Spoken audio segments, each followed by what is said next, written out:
We're gonna have a little bit of cutting. Okay. 1, 2, 3. Welcome back to Know Thy Shelves. I'm Michelle. I'm Rachel. So, I didn't read any other books this week. So do you? Yeah, no, I didn't. Okay. Okay, I guess we're just gonna get right into it then. Yeah. If you're good with that. Okay. This week we're talking about Godkiller by Hannah Craner. Yeah. Okay. Butcher names, I'm sorry. This was our fantasy pick for this month. And I thought it was going to be a small read. Like, it's only 300 pages, but It was dense. It was a dense one. it was, yeah, it had of course, this is the first one in the trilogy. So, of course, it kind of had to, like, set up the whole... Everything. So it took me a little bit longer than I wanted it to, but getting into that, just knowing that going in, it's a lot of information heavy, which isn't necessarily a bad thing, but I didn't feel like I was like learning things. I just felt like you know what I mean? Like it felt like I was reading and enjoying it, so I was like, oh yeah, I know it. Like, you know what I mean? Yeah. So, I guess going into it, there's a whole bunch of places. There's a map in the book. Okay, I don't have to look at it. I don't look at it either. And the Kindle version, it was teeny tiny. Yes, So. it was super tiny. So the book has like 4 multiple POVs. Yes. So I'm just gonna set up the characters and we'll go right in, I suppose. The main character, or I feel like who's the main character, is Kissin. Her actual name is Kissina, but she goes by Kissin. Yes. She's, I would say, because it opens with her in the book. I don't know in the other books if she's the main character or not, but I feel like she's the kind of the main protagonist in this book. So I mean, she is basically the title of the book. yes, yes. And then, of course, there's Inara Craner, which is a nobleman's daughter? Yes. Because we don't know who the dad is. Father is. I have a feeling I know who the father is, but I don't know that for sure. Okay, cool. I didn't, yeah, we can hit on that later. The other one is Sketty. Yes. Skettycap. Or Skettycat. I like Sketty. What is it? He is a god of white lies. And then there's Elo or Elogas. We're just gonna call him Elo because that's what he goes by mostly in the book. So that's the 4 main characters. He's a knight turned baker, right? Yes. And then of course Kissin is A Godkiller. or Vager is what their title technically is, but everyone just calls him Godkiller. I don't know what the title was for. Just so that Elo and Kissin can have a little bit of banter. That's true. So it kind of opens 15 years into the past, and it goes on to kind of set up Kissin's whole backstory, which so fucking sad. So basically, her family gets kidnapped in the dead of night, and they are favored by It was a water god. Yeah, Obsidian, water god. And so I guess their village, Yeah. decided that they wanted to worship Hessa. Hessa? Yeah. It's a fire god, so obviously 2 complete opposites. And they of course, human sacrifice is like not frowned upon, but it's obviously the gods want something in return. So they decided that they were just gonna kill their entire family, which is her mom, dad, and I think 2 other siblings. A brother. She had 2 brothers and I think a sister. Yeah. Maybe. Okay. Yeah, I know there was 2 brothers. I know some people died. Obviously, they're not really important because they're dads. Or I mean, it's important to her backstory, but I didn't write any of those names down because I didn't need to know. Yeah. Well, I think I wrote them down, but then you kind of like, Yeah. yeah, we don't need these. So this is Kessin like getting free, and in the process of trying to rescue her family, she loses one of her legs and scarred heavily from the fire. Yes. And her father sacrifices himself to the ocean god so that she can live. Yeah. Anyways, it is super tragic backstory, but then it kind of goes into Kessin being a Godkiller, and that you can kind of figure out like why she wants to end gods. Yes. Because she kind of got shafted, pretty much. For sure. So then it kind of, she devotes her life to killing gods, and the King Aaron, who fought, I want to say it was like a little bit years after this. I want to say like 5. Yeah, I don't know. Maybe 10 years into the 15-year time skip, maybe. I'm not sure on the dates. But King Aaron decides to make a war. So his family was at whatever that place is called with a B. Belraden. Okay. So his family, like at least his mom and his sister and maybe his brother, because he was like less favored upon, were at Belraden. The gods sacrificed them, I think, and then that's what started the war. Oh, gotcha. I know he didn't have any love for his mom because that was brought up. But I must have just skipped over that. I was like, I don't know. There's a lot of information all at once. Yeah. Fair enough. I did not. So then, King Aaron, once he wins the war and kind of kills some gods, declares war on gods, basically, he decides that he prohibits all worships of gods. Yes. So that's where Kessin comes in, being a god killer. That's how she makes her living.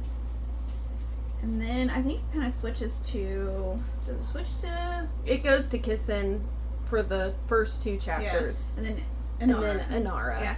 Okay, so Inara is from a house Crayer. And father's unknown yet. Yeah. Obviously, there's 2 more books after this. I feel like her father is Aaron. You think so? Yeah. Why? I just feel like, because in... Wait, that would totally make sense because at the end of the book... Yeah. Or, no, mid 20% into the book with the House Crayer, right? Yes. Okay. Well, I feel like it because she was, like, one of Aaron's favorites, like that's mentioned. Mm-hmm. And then Inara is a couple years older than the war. Okay. So she was around when the war was happening, but she was really young. That would make sense. And she got Skedi around the end of the war. Yeah. Okay. So Skedi is the god of white lies, and the thing about gods in this universe is they have to have shrines, and people worshiping them to manifest or become present into this reality. Yes. Would be the best. The more shrines they have, the more power they have. Like the more like love they get. Yeah. So Skedi does not have a shrine or a shrine that he knows about. He came to Inara, and he doesn't remember his past, and Inara doesn't really remember why she got him, or he just kind of appeared one day. Yes. So Inara, obviously gods are frowned upon. So she's like, I want to separate from Skedi. And she can't tell nobody. So she kind of lies to her mom, sneaks off in the dead of night to try to find a god killer who happened to be in town. Worked out. So happens. It just so happens. And then I think it actually goes to Elo's point of view at that point. He's a baker, and he was a knight in the war, and he was Aaron's, I think, second in command. Yes. I believe that's what the book leads you to think. Yeah. Like, they were best friends, Yes. and then, like, he was his second in command. Yes. Yeah. which I think it's kind of funny. The characters themselves, like Kissin is very crude, like rude, very not hard on her sleeve, but very like tough. Exterior, you can't get into it. Yes. And then Elo is kind, warm, a baker. Complete opposites. And then you have Inara, and she's like, I just want to separate from Sketty and not die in the process. Well, I don't think she necessarily wanted to separate from Sketty. I think they just wanted to have, like, normal-ish life. Yes. As normal as you can get in this, obviously. They're bound to each other, so that means they can't be, I don't know, like, pace-wise how far, but once they get to a certain, like, length, then they start writhing in pain because they can't be separated from each other. So that's kind of why Inara seeks out the Godkiller, because obviously she knows we're in a world that doesn't want gods, and I don't want to get my family murdered because of it. Because there's like different severities of hoarding a god, or different, obviously, levels, I guess. Felonies? I don't know what you would say. But they mention like foot whipping and shit like that. Yeah. And it's like, I don't necessarily think there's like a huge consequence for individuals. I think Right. it's like if you're holding a shrine, that's when you get. yeah. Because everybody has like little like symbols or Trinkets, yeah. tokens or something of Yeah. a different god. Yeah, so it's really hard to, I feel like, obviously, well, not obviously, we didn't talk about it, I don't know how far, I don't remember, like, how far from this when the war ended. Was there a date, like, a year's? I don't know. Okay, so Aaron's kind of, King Aaron is now facing kind of like an uprising, Yes. where the people really want the gods to worship, and some gods were okay, some were obviously darker, which I feel like that's true with any kind Yes. of person. So kind of going back to Elo, Aaron kind of seeks him out, and he quit being a knight to the king because he kind of felt betrayed by Aaron, because Elo didn't feel like it was right to tear gods away from people. He wanted them to have the choice if they wanted to worship or not. I also think Elo felt bad for what happened in the Yeah. war, so he's like, okay, I don't feel like I can protect Yes. Aaron properly. Yeah, there was a kind of a falling out. Yeah. Which we don't really know why until like the end of the fucking book. Something happened and he feels like he failed to protect him. And then obviously it leads into Aaron says, hey, I'm dying. During the war, he got injured saving Elo. And that's where a lot of course, this is like literally 95% of the book. Like, this is where you find this out. Well, this whole book, I felt like it was just a setup for Yes, it really is. further books. Yes. So, of course, Aaron's like, we need to go back to Belraden. I need to get with the god. And he's like, what the fuck? Like, you prohibited gods. What's up with this? But, obviously Elo feels like he can do this one last thing for him. And he's like, you're dying. Stay here. Because Aaron has a heart of a god, and it's like fire kindling, and it's like slowly dying. So I felt picture like a twigs with a flame. Yes. And the flame is not as bright as I guess it was in the past, and he's having episodes where he gets weak, shortness of breath, obviously the stuff that you would encounter if your heart is bad. Yeah. Kind of translated into tree flame heart thing. Which is another reason I think that Inara is Aaron's kid, because he has a heart of a god. Yeah. And that she's called a halfling at the end of the book. Yeah, halfling and unraveler.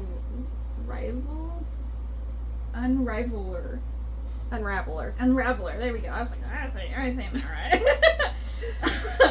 right. So Elo decides to go to Belraden, and I guess the only way to get in there is by kind of like smuggling. Yeah. So it's blocked off by Aaron's guards, but obviously people are still worshiping God, so they're like paying off guards to get to there. So they go on like a pilgrimage. And so he meets with, I think his name is Caravan, yeah. It's something like that. Okay. And says that, hey, I want to go, and obviously pays him. And then it switches back to Kissin and Inara. Kissin's like, what is this kid doing? Like, I think you need to, we're gonna go home. So she starts taking her back to the house of Craner. Or I think what she suspects is her house, but because she didn't say, and Inara didn't say, because, you know, God of lies on her side, can kind of push his will into the lie. Right? Yeah, he can push he basically can, like, tell a lie. Like, it's a little lie. Like, when they're traveling, he can go, you don't see us, and then people Nothing are just suspicious. like, we're not dangerous. he's kind of got Jedi powers. Yes, yeah, pretty much. So this is where Kissin kind of takes Inara back to the house, and it's literally on fire.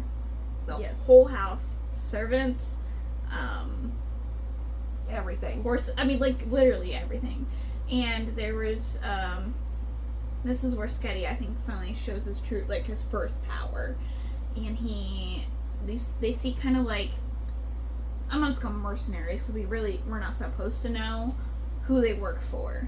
And they were killing everyone that tried to come out of the fire. They left one door unlocked, which, grand scheme of things, makes sense. Yeah. Like, bottleneck everyone into that and would shoot them as they came out. And, of course, Inara's, like, heartbroken. Like, that's her, you know. Last thing she did to her with her mom, she lied. So she was, like, very, like, oh my God. Like, heartbroken. And Kissin kind of pulls him off the road when she sees the mercenaries come. And this is where Sketty's like, you don't see us. It's like, oh, whoa. Like, no way that fucking worked. It worked.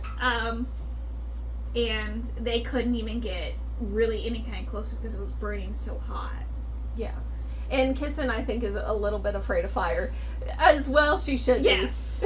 I mean, I kind of, yes. Of course, she's gotten obviously better since she's had 15 years to work on her trauma. Yeah. Years away from trauma helps you out.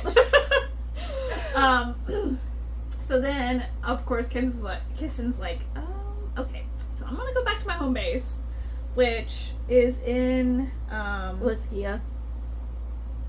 Okay. I guess I didn't write that down. So this is where you meet and a couple of other characters I feel like are really minor compared to it, but I think they're going to be important later, I feel like. So you got Yatho and Telly, which I think Telly is kind of, she's deaf. Yes. So they use sign language. She still is one of the people that can still read the scripts about gods, like the history. I'm not sure why. Because that's where that city is known for. It's like librarian. So they went from Blenraden to Leskia when after the war happened. Yes. Yeah. And Yatho is like a tinker, like she can make anything, and she's helping with Kissin's leg, who she only has one leg. Yes, that was important. I said yes. So she makes her like this really cool fucking prosthetic, like that has like weights in it, and so it feels like, you know, you can't tell which one's fake, because obviously being, you know, in the line of work she is, any advantage is the best. So yeah, they kind of go there and kind of figure out what their next plan is with Ina, because she wants to obviously, this is where you see kind of the soft side of Kissin. She's like, okay, well, what do we do? I'm gonna take you to my home and we're gonna figure it out. Cause like she still really doesn't like Sketty, obviously, because she's a god and she's a Godkiller, so Yes. So Spaghetti can kind of change forms. Like, he can make himself really small, or he can make himself, like, really big, like a deer. I think it was, like, the lot, or, like, I think he just got, like, antlers and wings. yeah, antler. He's, like, a cross between a hare and a deer and some other third animal. But can kind of change size and shape, I think.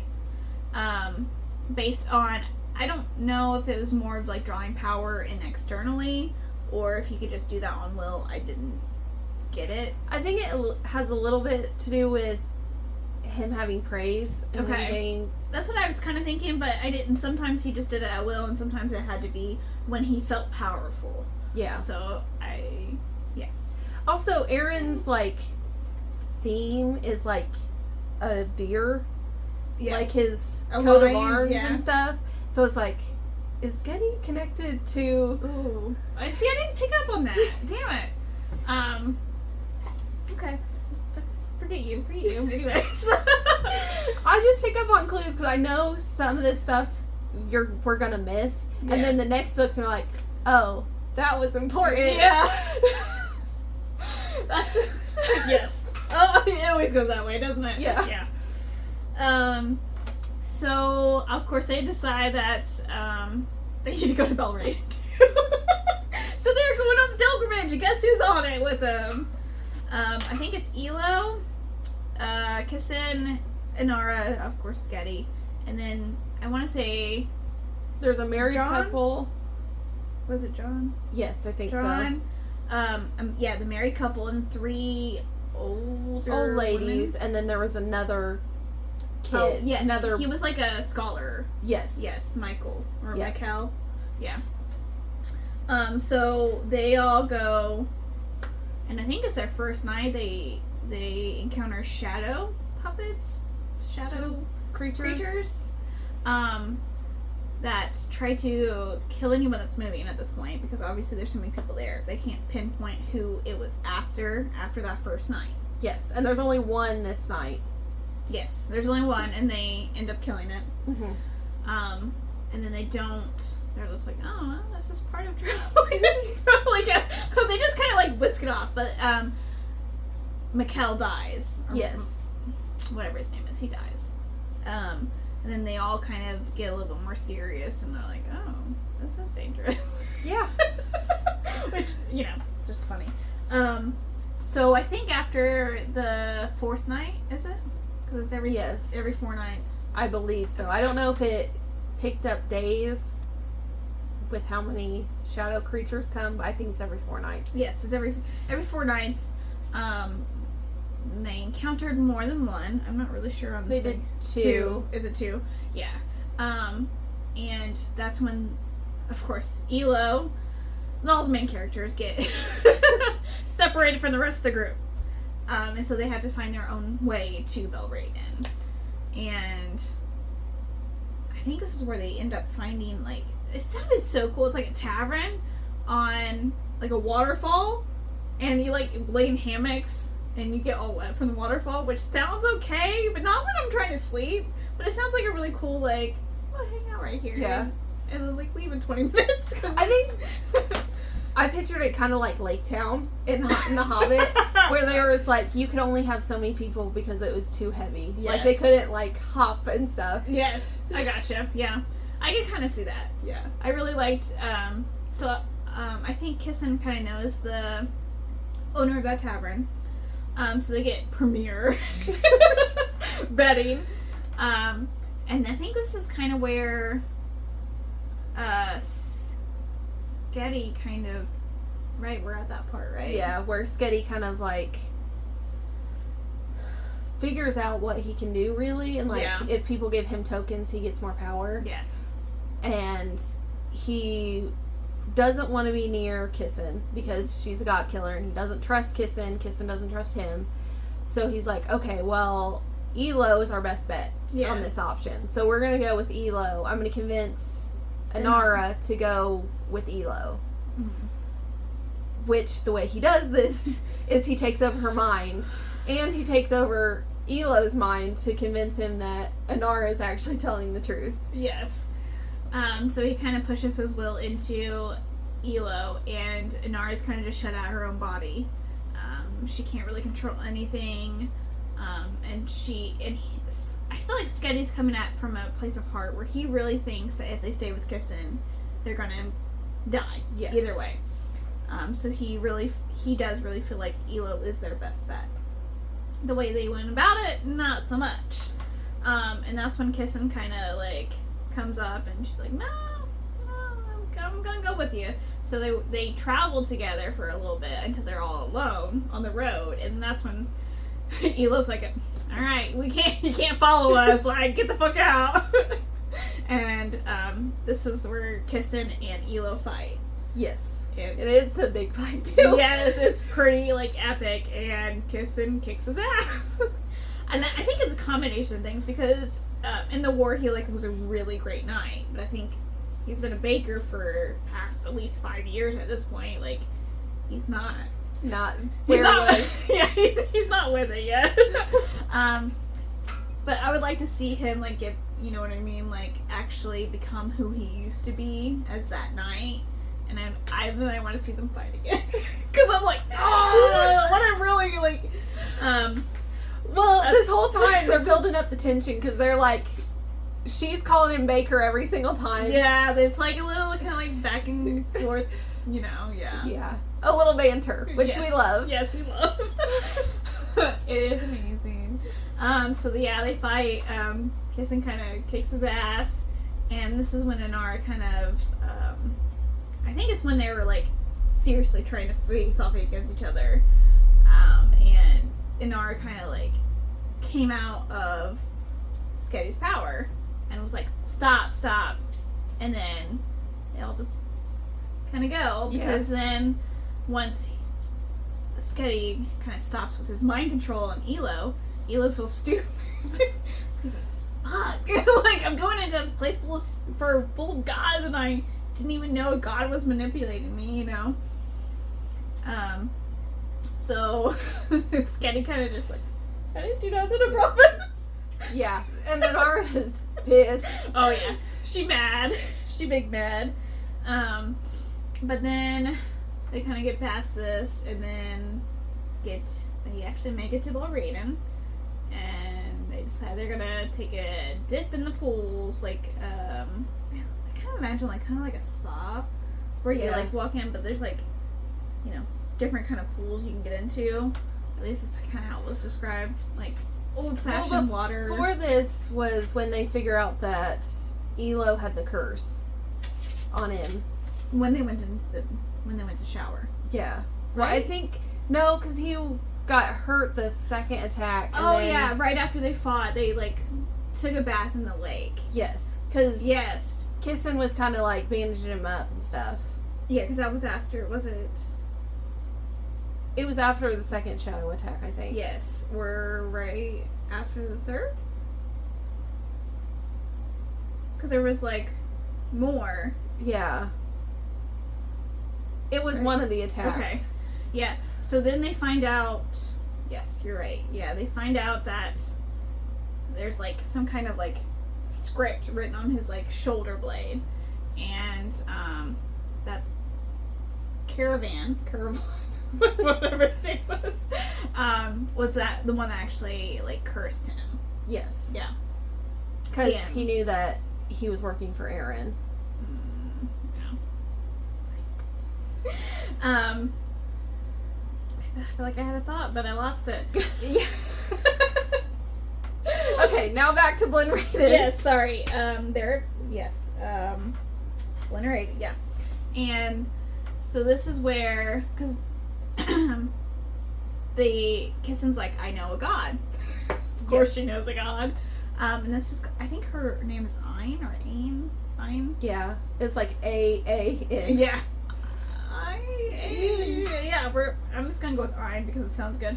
She's a water god, and when they go into like the pools of, I would almost say like public bath kind of thing, she's in the back corner.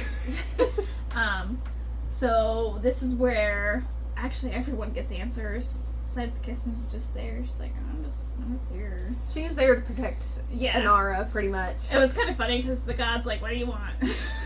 She's like, I don't want nothing. I don't want anything. I'm here for them, bitch. Like, but this is where you find out that her old like mentor, Peto, had a blessing from Ain, the water goddess, and she kind of wanted it back. It was like a vial of water that Kissing carried around her and carried around in a vial around her neck for the entire book. And you don't really know what the significance is until later in the book, but this is where you find that connection. Yes. So, of course, gods want, they always want payment. Sure do. Yes, I can't remember. Let's see here. Inara gave her a head of hair. Yes, so that that she could like go to her or see or check in on her kind of thing whenever she wanted, because the god knows that Inara is special. Yeah. Like, she's something different. Like, she's basically Skedi's altar. Mm-hmm. And Skedi... The only way they can separate is if Skedi makes a deal with another god to share altars. Yeah. So basically you have to share... The god, whoever took him in, would have to share their offering and love and prayers and kind of thing. Do you remember what Skedi gives her? I don't remember. I don't remember. No. So then they leave. Elo's there trying to figure out what he's trying to figure out. Skedi was a favor. Sorry. Oh, yeah. I didn't Yeah. A small favor. No, you're fine. I couldn't remember. I remembered Anar because I felt like that was more important, but that favor's probably going to come up later in the book. 100%. Let's be real. So Elo wants them to leave so he can ask what he wants to ask. Obviously, he asks about the curse. Mm-hmm. See if they can try to break the curse. And Kissing's like, yeah, I'm not going to pay for him. He can pay for himself. Which I thought was, like, hilarious. So this is when Elo finds out that Ain can't break the curse. Or at least the one that's put on Elo. And it's a god that takes 4 days to try to get enough power to send more creatures, and they double every time. Yeah. Every 4 nights or whatever.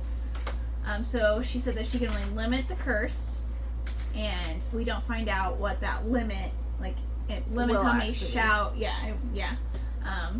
limits the shadow creatures, and then, of course, he asks about the whole reason he's there.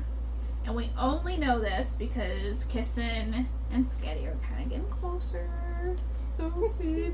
And she asks him for a favor to go spy on what he wants. Yeah. And that's the only reason we know. Also, I think Skedi was doing like a scouting mission for himself to see if there was an actual god that would take him in. That didn't work out very well because nobody's like, we don't have enough love as it is, so we're not gonna share. Yes. So they still connected, at least by the end of this book. I can't speak to future ones yet. So this is where you find out Skedi finds out, right? Yeah. That the only way to get Aaron a heart that he needs is a sacrifice or a god's, right? Yeah. So basically, it's a heart for a heart. Yes, so heart for a heart. Yeah. Sorry. Sometimes when the offerings it's kind of confusing. There's a lot of gods at the end and a lot of information all at once. It was just a lot. So, so this is kind of where you find out why he's there, and that Skedi kind of takes that and basically takes it back to them, thinking that it's a human sacrifice. Elo needs a human sacrifice. Well, he does if it's not gonna be him. Yeah. So Skedi thinks, okay, well, if he wants to save Aaron, then he's gonna have to choose somebody. Yeah. To sacrifice. He doesn't think that it's gonna be Elo himself that's gonna do the sacrifice. Yes. And which you should know from his White Knight complex that it's gonna be Elo. Yeah. Yeah. So that's when Kissin kind of breaks out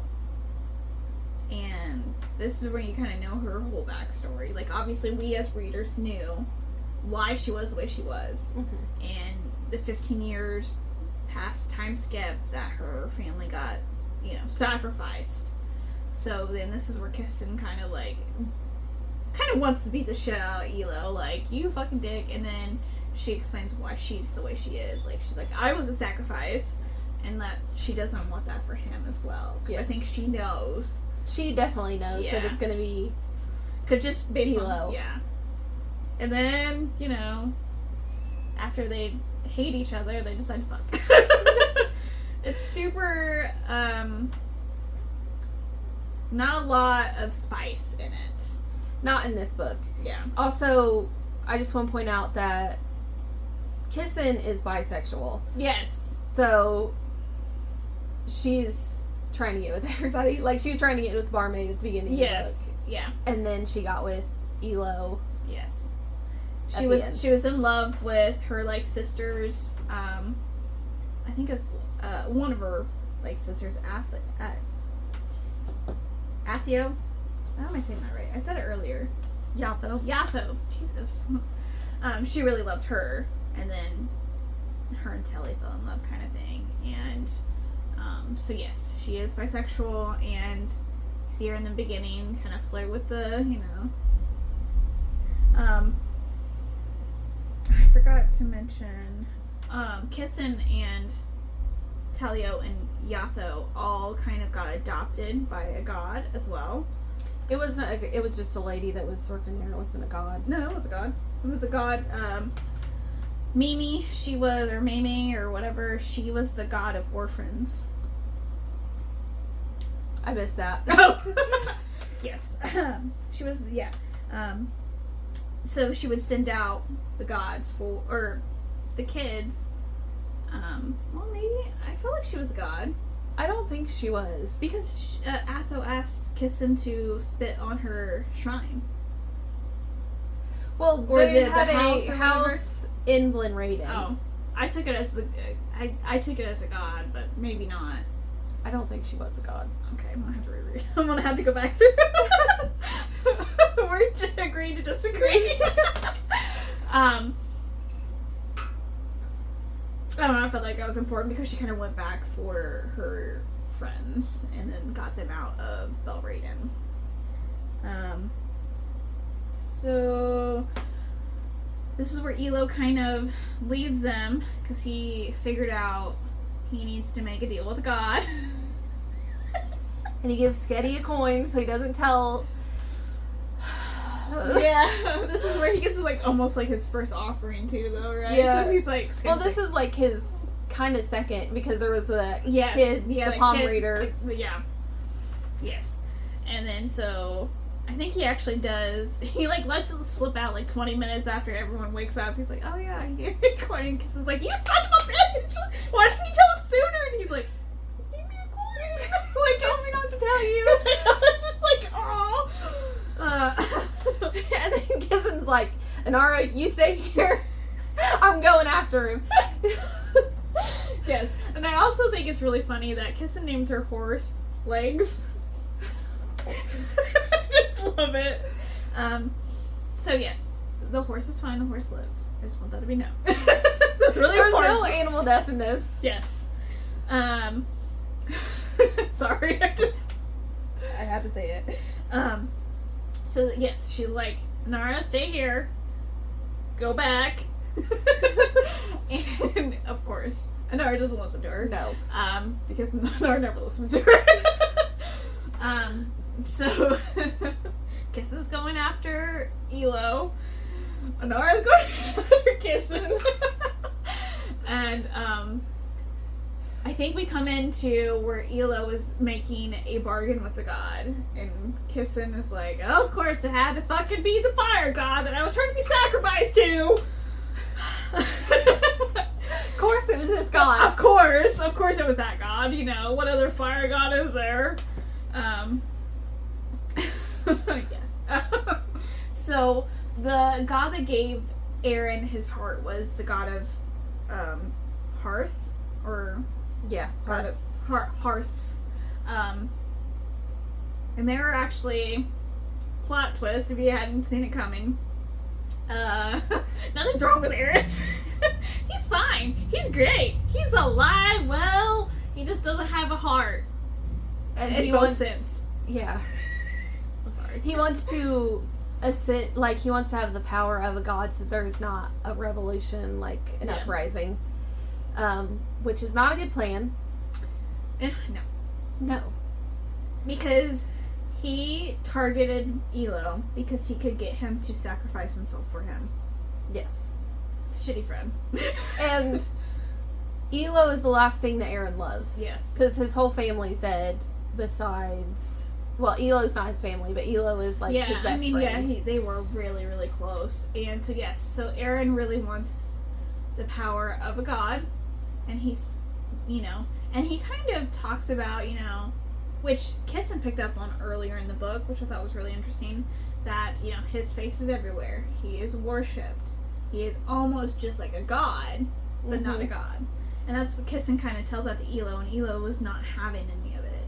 His mindset is, he, still with Aaron from the past. Yes. Not who Aaron is now, Who who's a dick. Died, and then he got a heart of a god, so now he's... Power hungry. I mean, he might say it's for the good of the people, he might say it's for the kingdom, but he just really wanted the power. Well, that sounds familiar. Yeah.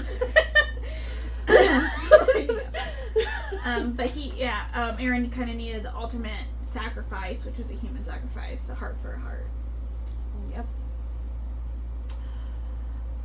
Yep. Anyways, so this is where Kissin kind of comes and tries to save the day. But to be fair, she kind of does save the day. Oh, yeah. And no, she does 100%. save Elo from getting his heart ripped out by a fire god. Yes, like, she is, like, literally, like, trying to reach into his chest to get the heart. So, like, gross, melting, like, thank you. Because I think they did actually reach a bargain, basically. Yes. And so Kissin was trying to get him out so that they couldn't complete the bargain. Yep. And, so Kissin goes in this fight knowing she can't win. And there are different levels of power between the gods. Like, you have the old gods, the wild gods, the newer gods. So it all depends on how long you've been around or how long you've been worshipped. Yeah. Is that your understanding of it? Yeah. Okay. So obviously Hestrea, which is the god of hearth, they're kind of working together with Aaron to try to, because he wants to bring gods back, obviously, because he wants to be a fucking god. I don't necessarily know if he wants to bring gods back or if he just wants the power of a god so he can be worshipped like a god. Yeah. Which is always a bad move. Yeah, don't do it. Just don't do it. So they have something called Bredadite, I think is what it's called.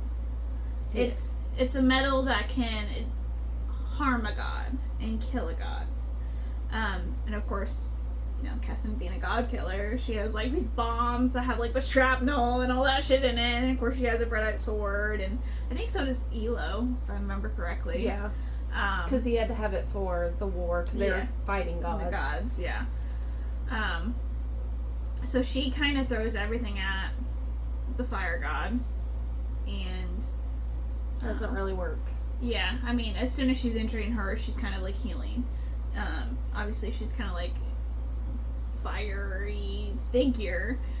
Obviously that's kind of hard to cut anyways, but yeah, the Bredite cuts through it, but as soon as, she bleeds, but it heals almost automatically. So she can't do enough damage to basically destroy her, and she knows she can't. She wants to try to get as much distance between Elo and Inara, and Sky, I guess, technically. Yeah. Between Kissin and the fire god. Because she basically tells Elo to fucking get the fuck out after she sprays like the vial on his chest, which is like healing magic water kind of thing. Yeah. And she also pours the remainder on her herself because she's going up against a fire god. She's like, I need some protection here. And I don't know, what did you think of the last, like, what did you think the last fight? I mean, it was like the big boss battle of this. Yes, yeah.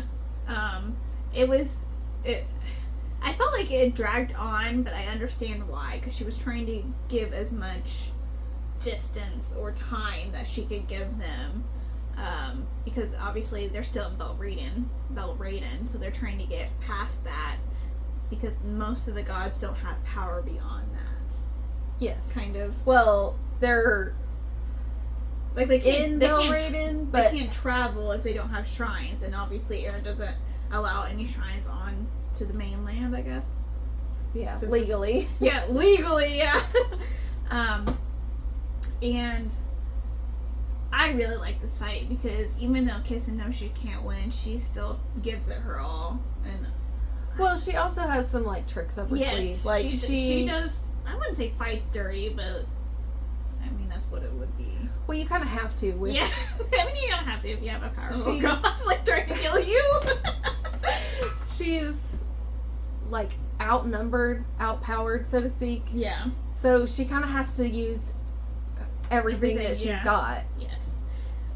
So when in the beginning of the book, she kind of killed a river god, but it was like new. But it seems like every time she kills one, she kind of takes things that she can use for other fights. Mm-hmm. So, like the prayers from the gods that she's killed attracts other gods because they want those prayers.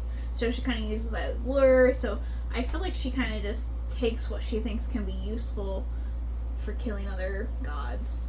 And Also, the river gods like all speak to each other throughout the river, Yeah. so like they know. water speaks. Yeah. Mm-hmm. So that's a very good point. Thank you.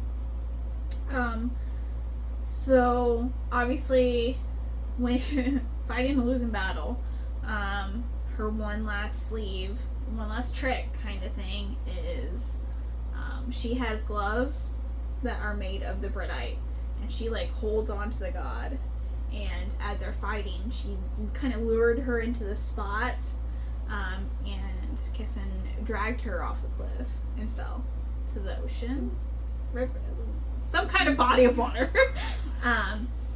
And this is where she brings up Obsidian, Yeah, Obsidian. Who was the water god that saved her, or her father her father kind of promised my life for her life. And I don't know, like it wasn't clear to me if he actually killed Hessa or not. Like I feel like he made her disappear, but I don't know if that means she's dead or not. I don't know. I feel like Because I was like, question. well, her shrine's all cracked, Yes. so I think she's Like dead. dead, kind of. But Okay. I don't know if she's dead. But that's kind of how I took it, because obviously once they're in the ocean, Kissin like screams or thinks really loud of Obsidian, and he comes, and I think he like kind of sees the opportunity to either kill. I don't know. I'm not sure if she's dead.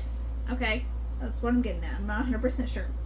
And then it kind of switches to Inara's, and this is the night that the fourth night where they're Yeah. gonna get attacked by Shadow. and I think only 3 or so appear, or 4 maybe. I think it was supposed to be 4, I think but I don't know how many showed up. Yeah, there's more than 2,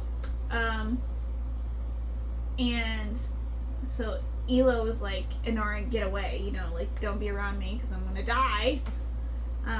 But he's not too heartbroken to just give up. So he's still he's like he needs to do this because he knew that Kissin kind of gave him the time to make things right with Aaron. Mm-hmm. And when I say make things right with Aaron, I mean dethrone him because he's kind of pissed. And that's when you see their point of view, which is kind of chilling, that you see Kissen and Hessa go into the ocean, and of course Inara's like, we gotta go, and he's like, alright, no one survived that. Yeah. And that's when Inara grew into her power a little bit more, or really figured out how she could do things. She unraveled his curse. Like, basically pulled it out like a big ball of shadow and threw it. And he's not cursed anymore. And the shadow people kind of like, Sketty kind of lures them off with like the curse, and then he throws it. Yes. Yeah, he like kind of flies, and then boom.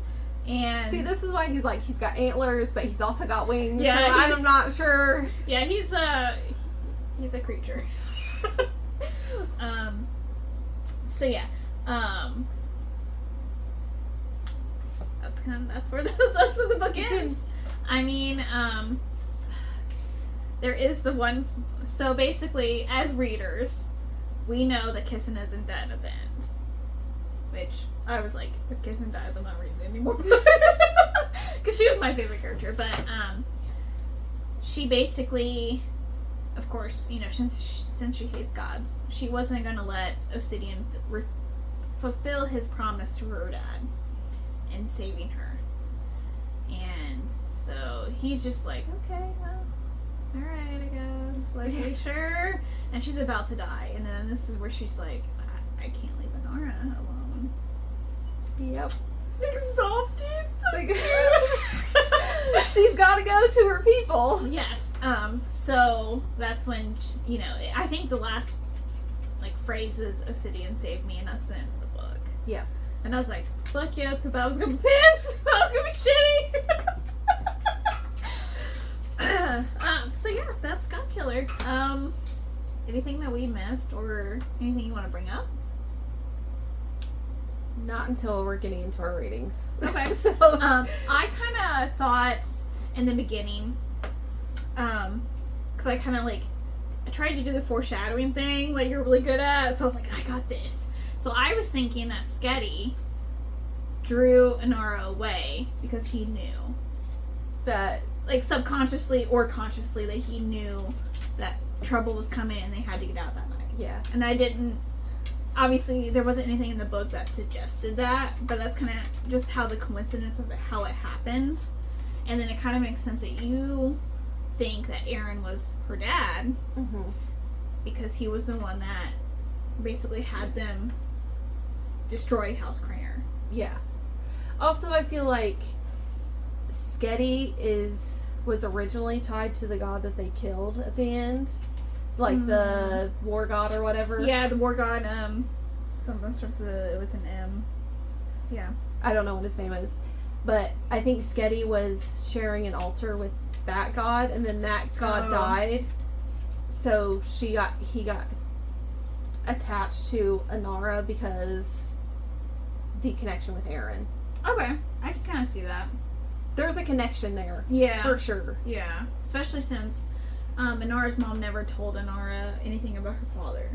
And at all.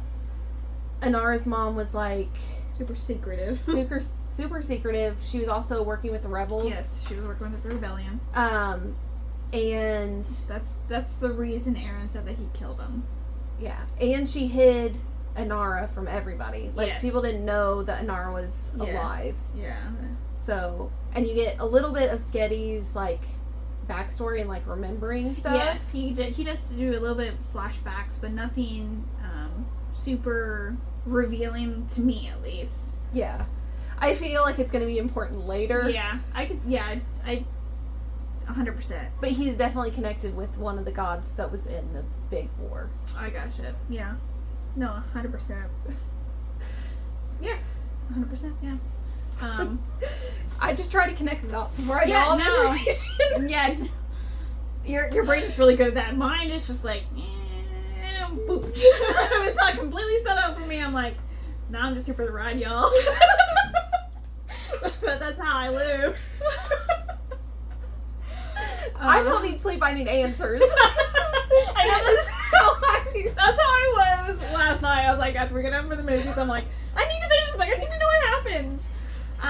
I did kind of find it kind of interesting in one of the flashbacks from Sketty that he was on the battlefield. Mm-hmm. And I'm like, why would he be on? He's not like a god of war, or he's not like a god of, armor or whatever, anything like that. And his reasoning behind it, I was like, damn.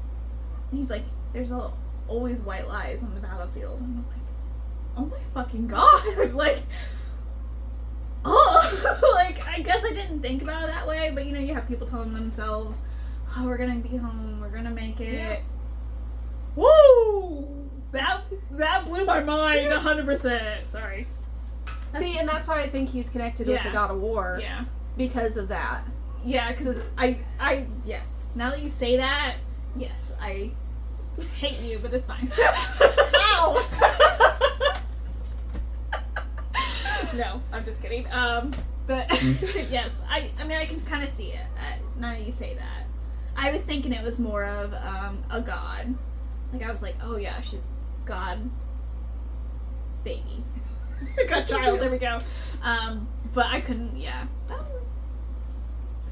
And I gotta read the second thing back. I'm sorry.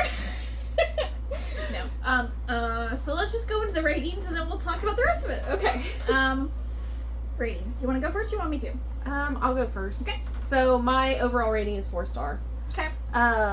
It would have been a 5-star if there wasn't so much information overload. I think a lot of this was setting up for future books. Yes. And not a lot of like, this can stand on its own type of thing. Yeah. No. Like it's good, but you definitely have to read the other ones. Yeah. Yeah.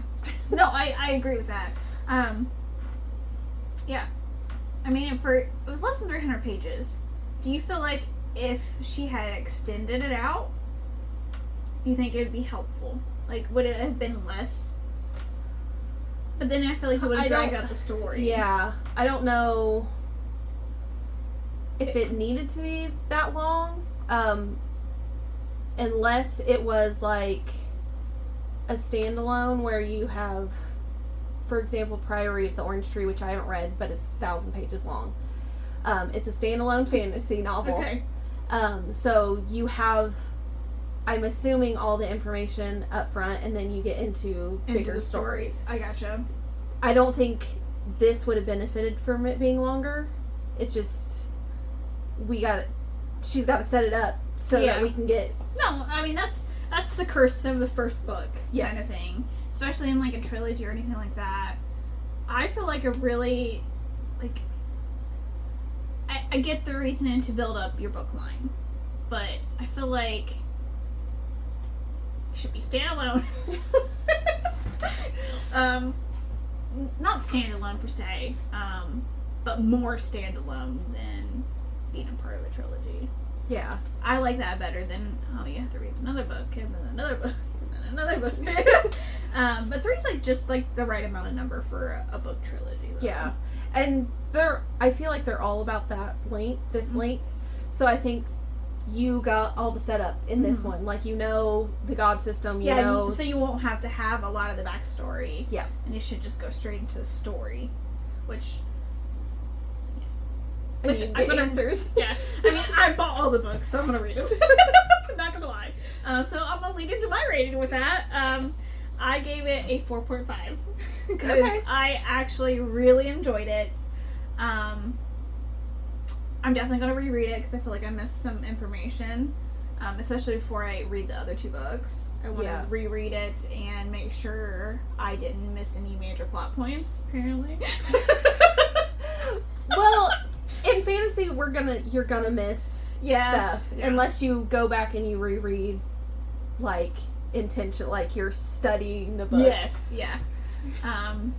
Which, I mean, that's kind of the beauty of rereading a book, and rewatching a movie or anything like that, where you're pick up on things that you didn't pick up on the first time. Yeah, that's why I love fantasy, because you can go back and you're like, oh, I missed this the first time. Yeah, this is what this was leading to. Yeah, it's a really good genre to do that with. I feel like every other genre, like a horror book per se, like once you spoil the ending, you're like, is it really fun to reread it then? You know what I mean?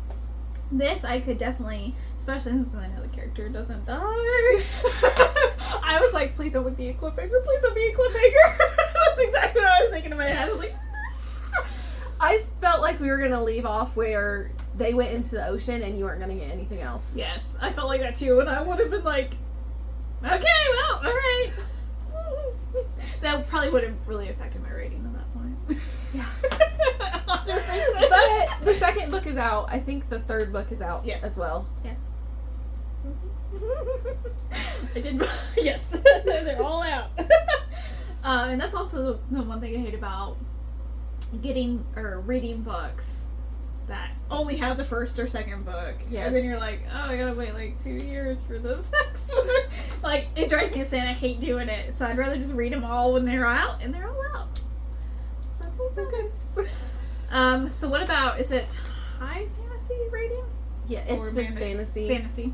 I'm gonna give it a 4 because we've got gods, we've got magic, we've got like all the fantasy elements. We got a quest going on. They're going yes, on a quest. And of course they have a pilgrimage, which is also fantasy. Yeah. I actually gave it a 4 as well. Just because, like you said, it hit all the fantasy. I'm not sure what it could have had to make me give it a 5 though, now that I think about it. I don't know.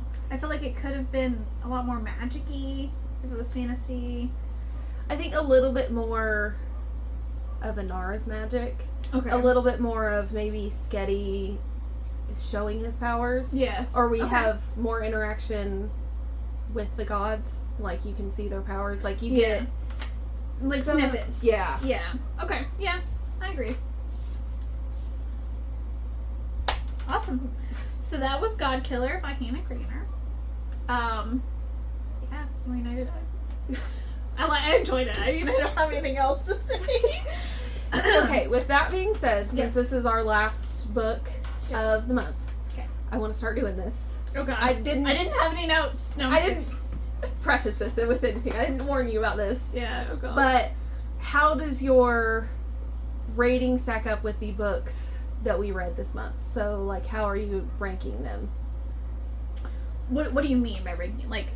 Like, out of the 4, which one's the Okay. top and which one's the bottom? Like, what's Gotcha. your rating? Gotcha. Okay. I gotta remember. We did Song of Achilles, Okay, Song of Achilles. Manhunt, Godkiller, and what was the other one? Gideon. Yes, Gideon. Oh, shit. I don't know why. I had to refer back to my manual. No, I'm just kidding. Besides, well, we're not. I skipped a whole freaking page.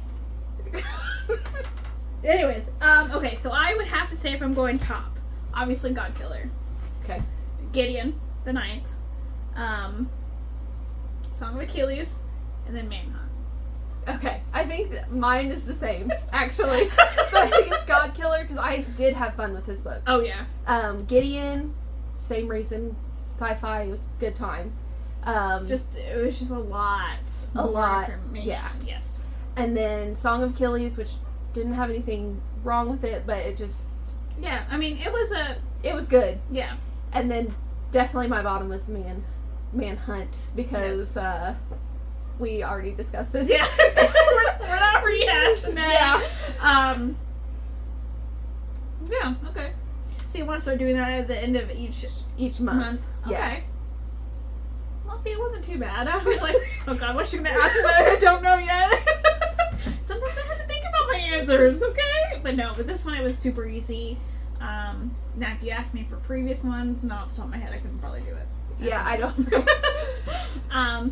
But maybe we can hit on that on our our bonus week in July. Because speaking of which, we're going to go over our July books, but the 5th month, or the 5th week, we decided that we're going to watch the first season of Silo, since we read Wool, and it's still part of the first book. Yep. And we're going to go kind of over the differences between the book and the TV show. And that might be a really good one to maybe go back through the rest of the months to pick. And see what ours. Yeah, see where our kind of top one, just to, depending on how much time we have with the episode, I don't know how long it's going to take us to go over 10 episodes of a season. Obviously, probably not going to go through each episode, but we did pretty huge books sometimes, so yeah, that's true. I don't know, maybe we can see how it goes. Yeah, I know I just like sprung that on you, but no, it's fine. I mean, I had an answer. I was like, this one apparently for the, at least from the rating perspective. So yeah, I think I gave Gideon and Godkiller a 4. you give it a 4.5, Gideon. Okay. So you also give it 4.5 on Song of Achilles. Yeah, we're not gonna talk about that. I had fun talking about that one because Manhunt. No, not Manhunt. I was No. like, were you having fun with that? No, I'm just kidding. Which one? Song of Achilles. Oh, Song of Achilles. And you said you were gonna struggle with that one. Well, You didn't. I didn't feel like it was really heavy in mythology. I mean, it was, but it's not a typical mythology book. yes. Yeah. I struggle with historical fiction. Is my problem. Anything to do with like a war, that's a struggle for me. I like small little battles here and there. I can do that, no problem. I don't like it when it's like you have to keep track of like a ton of characters. If you're doing a war and then you have to keep track of like one character and what they're doing in their war, fine. Yeah. I get that. Yeah, I get that. Do you want to go over July's? Yeah. Okay. So next week. Is this in order as well? Yeah. Yes. Yeah. Is Behind the Net, which is our romance pick. Mm-hmm. Hide by Kirsten White. This is our horror pick of the month.